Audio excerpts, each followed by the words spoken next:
balik lagi nih sama kita di sini. Nah, sebelumnya kita kan sudah membahas tentang lampu pijar dan lampu neon kan? Sekarang kita akan membahas tentang lampu LED atau Light Emitting Diode. Wah, menarik nih kayaknya. Jadi nggak sabar pengen tahu aku, Bang. Oke, pertama, apa itu LED? LED merupakan singkatan dari Light Emitting Diode, yaitu suatu semikonduktor yang mengeluarkan atau yang memancarkan satu warna cahaya yang bisa disebut dengan monokromatik dengan bentuk cahaya elektromagnetik atau koheren ketika dialiri tegangan maju. Dan warna yang dipancarkan pada lampu LED ini tergantung dari bahan yang dipakai pada semikonduktor tersebut, sehingga gejala ini disebut dengan elektroluminesensi. Waduh, rumit banget ya ternyata. Bentar, itu baru permulaan. Yuk lanjutin. Lampu LED memiliki beragam warna yang dihasilkan, tergantung dari semikonduktornya. Selain itu, lampu LED juga bisa menghasilkan cahaya ultraviolet atau cahaya yang tidak tampak kasat mata, yaitu inframerah. Bentuk LED seperti sebuah bohlam yang memiliki ukuran kecil. Dan biasanya, lampu ini digunakan dalam keseharian kita di berbagai macam alat elektronik. Berbeda dengan lampu bohlam yang mengeluarkan panas, lampu LED tidak melakukan pembakaran filamen, sehingga cahaya yang dihasilkan tidak menimbulkan panas. Bentar, aku mau tanya nih, kalau awal mulanya lampu LED itu gimana sih sejarahnya? Oke, kita masuk ke bagian sejarahnya ya. Awal penemuan teknologi LED ini dimulai dari seseorang yang bernama Henry Joseph Brown pada tahun 1907.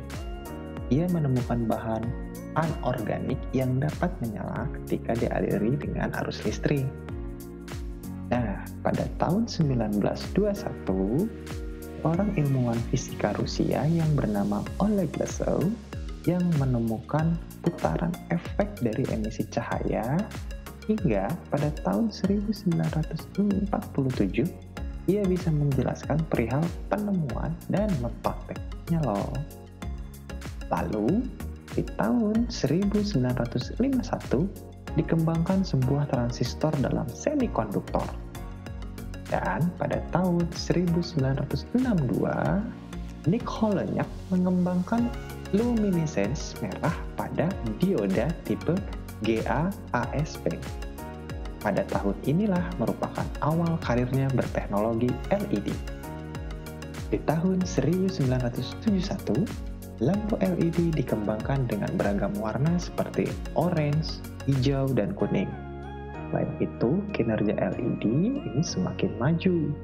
Tapi di tahun 1993, ilmuwan Jepang menemukan LED yang mengeluarkan cahaya biru dengan spektrum hijau atau InGaN diode. Dan pada tahun 1995, LED berwarna putih pun dibuat. Setelah itu, teknologi LED semakin hari semakin maju dengan mengaplikasikan untuk berbagai kebutuhan. Dan hingga saat ini, LED sudah menjadi sebuah kebutuhan. Wadaw, panjang juga ya sejarahnya. Lalu, selain untuk lampu nih, LED itu berfungsi untuk apa aja ya? Fungsi LED sangat banyak, terutama dalam perangkat elektronik yang digunakan sehari-hari. Bahkan bukan hanya dalam dunia elektronik saja, lampu LED bisa digunakan untuk berbagai keperluan yang memerlukan lampu LED sebagai komponennya. Fungsi LED bisa kita temukan jika kita hubungkan dengan penggunaan sehari-hari. Contohnya, yang pertama, LED berfungsi sebagai sensor inframerah pada remote TV, remote AC, dan remote-remote lainnya. Bahkan smartphone pun memasang LED ini untuk fitur inframerahnya loh. Kedua, teknologi LED banyak digunakan untuk layar monitor dan layar televisi. Ketiga, LED digunakan untuk lampu indikator atau petunjuk dalam rangkaian elektronik dengan ragam warnanya. Yang keempat, LED juga digunakan pada kendaraan bermotor sebagai lampu sen atau lampu lainnya loh. Nah, banyak lagi penggunaan LED dalam kehidupan sehari-hari. Oh, banyak juga ya fungsinya. Tapi aku belum tahu nih cara kerja dari LED itu kayak gimana, Bang. Oke deh, Babang jelasin ya.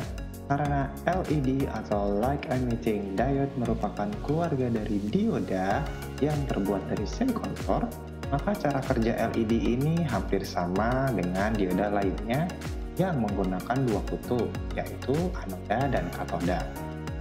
LED akan memancarkan cahaya apabila dialirkan dengan tegangan listrik maju atau bias forward dari anoda ke katoda yang biasa digolongkan sebagai proses transducer. Dan chip yang terbuat dari semikonduktor ini di dropping, artinya proses menambahkan impurity atau ketidakmurnian yang menghasilkan listrik dan akan menciptakan junction P dan N. Gimana? Udah paham sampai sini? Difaham-fahamin aja deh bang. Hehehe. Oke, kita lanjutin ya. Warna LED memiliki berbagai macam warna berdasarkan semikonduktornya.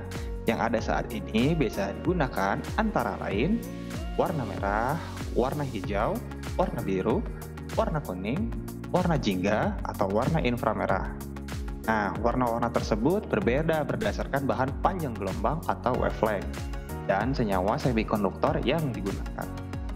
Berwarna-warni, kayak pelangi dong. Hahaha. Oke bang, lanjut. Lalu, cara untuk melihat molaritas pada lampu LED yang terdapat pada terminal anoda dan katoda yaitu dengan mengetahui ciri-ciri kedua terminal tersebut. Ciri-cirinya sebagai berikut. Pertama, terminal anoda memiliki kaki yang lebih panjang dan LED frame yang kecil. Lalu, terminal katoda memiliki kaki yang pendek, LED frame yang besar, serta posisinya terletak di sisi flat. Setiap warna LED perlu dialirkan dengan tegangan maju atau forward bias, supaya bisa menghasilkan cahaya dengan warna yang diinginkan. Tegangan maju juga memerlukan sebuah resistor sebagai pembatas arus dan tegangan, supaya tidak merusak pada LED tersebut. Oke. Lalu, LED itu memiliki manfaat dan kelebihan apa saja? Nih, manfaat dari LED. Meskipun harganya relatif mahal, lampu LED sudah terbukti dengan kelebihan yang diberikan dan juga manfaatnya. Beberapa manfaat dari lampu LED bisa dibandingkan dengan lampu malam lainnya, diantaranya itu hemat tenaga. Perlu kita ketahui bahwasannya untuk lampu LED sendiri, energi yang dibutuhkan adalah 1/30 dari perbandingan yang biasa digunakan untuk satuan bohlam lampu. Maka dari itu, lampu LED lebih hemat tenaga dibandingkan dengan lampu bohlam. Memiliki ukuran yang lebih kecil. Dengan ukuran yang kecil, lampu LED bisa digunakan di ruangan yang tidak bisa dipasang oleh bohlam lampu biasa. Ukuran lampu LED biasanya 3 mm hingga 8 mm, sehingga lampu LED juga bisa digunakan dalam bentuk berangkai ataupun individu. Tahan lama. Dikatakan bahwasannya lampu LED bisa bertahan hingga 30.000 sampai 50.000 jam pemakaian jika dibandingkan dengan lampu bohlam yang hanya 1.000 hingga 2.000 jam pemakaian saja. Tidak panas. Berbeda dengan lampu bohlam ataupun lampu lainnya yang memancarkan 80% hingga 90% energinya yang menjadi panas. Sedangkan untuk lampu LED sendiri, ia akan tetap dingin meskipun digunakan berjam-jam, sehingga menjadikan lampu ini mengeluarkan energi dengan sangat efisien. Cahaya putih yang terang. Lampu LED yang biasa digunakan itu mengeluarkan cahaya putih yang terang, sehingga ruangan akan terasa lebih nyata, berbeda dengan lampu bohlam yang mengeluarkan cahaya kuning atau lampu fluorescence yang cenderung mengeluarkan cahaya berwarna biru dan hijau. Gimana? Udah paham sampai sini? Jadi bisa lebih hemat energi nih kalau gitu. Oke deh, mulai besok aku mulai ganti semua lampu bohlam di rumah aku sama lampu LED biar bisa lebih hemat energi. Nah, udah tahu kan? Dari awal sejarah lampu LED, cara kerjanya, sampai manfaat lampu tersebut. Yuk kita hemat energi dari sekarang. Sampai jumpa di pembahasan berikutnya ya.